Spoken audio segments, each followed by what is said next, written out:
আসসালামু আলাইকুম এভরিওয়ান। আজকে ডিনারের জন্য বানাবো টুনা বেক পটেটো। এটা বানাতে অনেক সোজা এবং খেতে অনেক মজা। সো সরাসরি চলে যাবো রেসিপিতে। এখানে আমি বড় সাইজের 3টা আলুকে সেদ্ধ করতে দিয়েছি। আলুটা সেদ্ধ হওয়ার পরে আলুটা মুছে তারপর আমি একটা ফয়েলের মধ্যে রেখে এটার উপরে আমি sesame oil, black pepper, salt দিয়ে একটু ভালো করে মেখে এটাকে আমি বেক করতে দিব।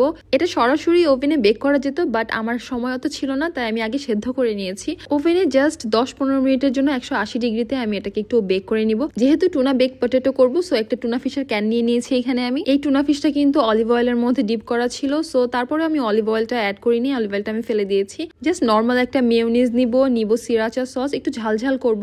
বিএফসি যেই ডিপগুলো থাকে ওখান থেকে আমি স্পাইসি একটা ডিপ নিয়েছি। চিলি ফ্লেক্স দিলাম ধনিয়া পাতা, সবকিছু এখন একটু ভালো করে মিক্স করে নিব। সল্ট আর ব্ল্যাক পেপার যেটা আলুর উপরে কোট করেছিলাম ওইটাও একটু দিয়ে দিলাম, একদম সামান্য দিব, কারণ অলরেডি কিন্তু টুনা ফিশের মধ্যে একটু সল্ট ছিল।